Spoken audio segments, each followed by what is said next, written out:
Assalamualaikum. Nama saya Dewi Atasha Misar binti Zawawi.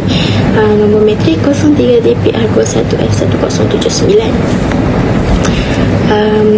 Hari ini saya akan membentangkan tentang apa yang saya ingin kongsikan dengan anda. Apa yang saya ingin kongsikan ialah kita dapat melihat persekitaran luar impak kejayaan dalam menjual masa kini, iaitu berkaitan dengan isu semasa, persekitaran perundangan dan politik, sosial, budaya dan alam semula jadi. Dari segi ekonomi, permintaan bergantung kepada keadaan ekonomi. Kita dapat lihat di mana aliran ekonomi sekarang yang semakin meningkat dan menyebabkan permintaan semakin meningkat, dan ia juga membolehkan syarikat berkeupayaan untuk meningkatkan jualan mereka. Dari segi politik, undang-undang perlu diikuti oleh setiap syarikat. Jadi mereka ni perlu peka terhadap undang-undang dan politik lah. Dari segi sosial pula, pengurus jualan ini perlu menjaga hubungan baik dengan tenaga jualan, interaksi tenaga jualan dengan pelanggan. Jadi mereka perlu berinteraksi dengan baiklah supaya kita dapat meningkatkan hubungan yang baik dengan pelanggan. Bagi semula jadi pula, kita dapat beri contoh macam alam, bencana alam, sumber tenaga, cuaca.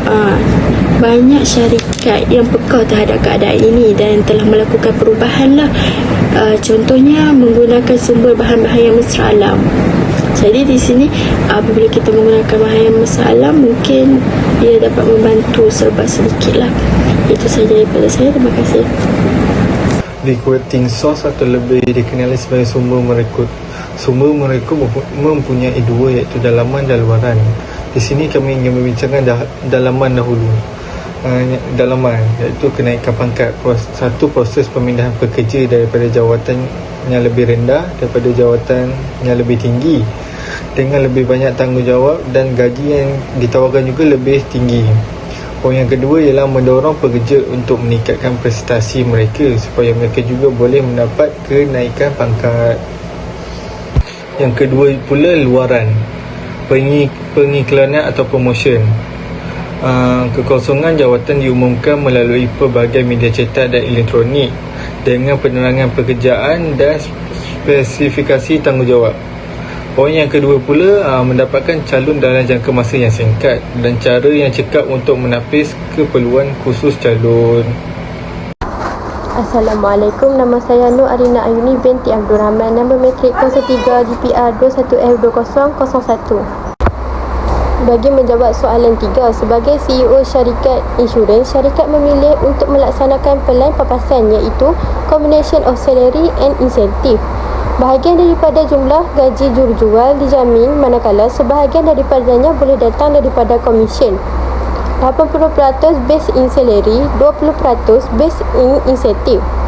3 sebab mengapa syarikat memilih pelan papasan pekerja adalah kerana: yang pertama, mendorong pekerja supaya lebih bersemangat untuk terus bekerja. Yang kedua, pekerja akan merasakan kepekaran mereka berguna. Yang ketiga, mempertahankan pekerja daripada berhenti kerja dan terus memilih untuk bekerja di situ. Okey, seterusnya soalan nombor 4. Membincangkan kepentingan kod tingkah laku kepada jurujual dan syarikat. Kepentingan tata kelakuan kepada jurujual dan syarikat ialah tingkah laku beretika mewujudkan asas untuk kelakuan beretika dengan menggariskan sepadan antara tingkah laku yang boleh diterima dan tidak boleh diterima. Ini yang menyokong integriti dalam operasi perniagaan dalam menggalakkan kejujuran, keterbukaan dan keadilan dalam amalan jualan. Seterusnya, tahap profesionalisme yang dijangkakan untuk jurujual dan perniagaan digariskan dalam kod kelakuan. Ini menerangkan tingkah laku yang betul untuk kenalan jualan, memberikan penekanan yang kuat pada sikap hormat kepada pelanggan, perniagaan, pedagang saingan dan rakan sekerja. Profesionalisme ini memupuk kepercayaan dan juga hubungan jangka masa panjang dan kepada pengguna, dan juga meningkatkan reputasi jurujual dan firma. Assalamualaikum warahmatullahi wabarakatuh. Nama saya Nurul Ansyasha binti Nura Azizan. Nombor matrik 03 DPR 21F2014. Okey, pada hari ini saya nak cakap pasal produk atau perkhidmatan. Tawaran produk atau perkhidmatan untuk dijual oleh syarikat ahli persatuan hendaklah tepat dan benar tentang harga, grade, kualiti, pembuatan, nilai, prestasi, kuantiti, mata wang, model dan ketersediaan. Pesanan pengguna untuk produk dan perkhidmatan hendaklah dipenuhi tepat pada masanya.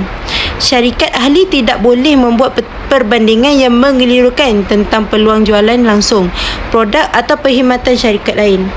Sebarang perbandingan mestilah berdasarkan fakta yang boleh dibuktikan secara objektif. Syarikat ahli tidak boleh memburukkan mana-mana syarikat lain.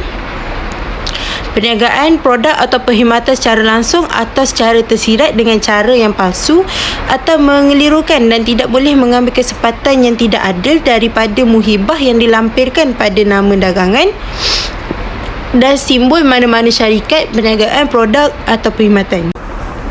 Syarat jualan, pesanan atau resip bertulis hendaklah dihantar kepada pengguna pada atau sebelum masa jualan awal.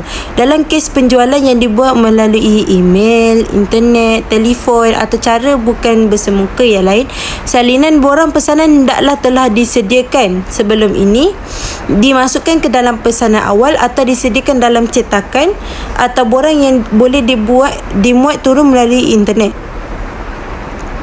Borang pesanan mesti dinyatakan dengan jelas dan boleh dibaca dengan jelas.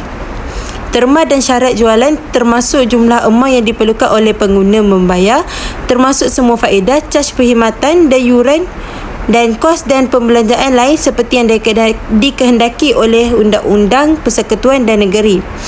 Identiti syarikat ahli dan jurujual bebas dan mengandungi sepenuhnya nama, alamat tetap dan nombor telefon syarikat ahli atau jurujual bebas dan semua syarat penting jualan dan syarat jaminan atau waranti butiran dan sebarang had perkhidmatan selepas jualan, nama dan alamat penjamin, tempoh jaminan dan tindakan penbaikan tersedia kepada pengguna. Sebagai alternatif, maklumat ini diberikan dengan yang lain yang disertakan bersama produk atau perkhidmatan. Waranti dan jaminan. Jaminan ialah janji atau jaminan terutamanya yang diberikan secara bertulis yang membuktikan kualiti atau ketahanan produk atau perkhidmatan atau ikrar bahawa sesuatu akan dilaksanakan mengikut cara yang ditentukan. Waranti biasanya merupakan jaminan bertulis untuk produk dan ia bertanggungjawab kepada pembuat produk untuk membaiki atau menggantikan produk yang rosak atau bahagiannya. Ia hanya digunakan sebagai kata nama. Contohlah kan, kita beli printer. Lepas tu pihak penjual tu akan memberi waranti selama setahun ataupun diskaun lah kalau untuk rosak kan. Contoh jaminan ialah jaminan yang dikembalikan 30 hari sebelum anda menggunakan jaminan dan jaminan seumur hidup. Biasanya syarikat insurans akan menjadi contoh yang bagus. Syarikat insurans menjamin pelanggan mereka untuk jaminan seumur hidup kerana ia adalah perlindungan seumur hidup.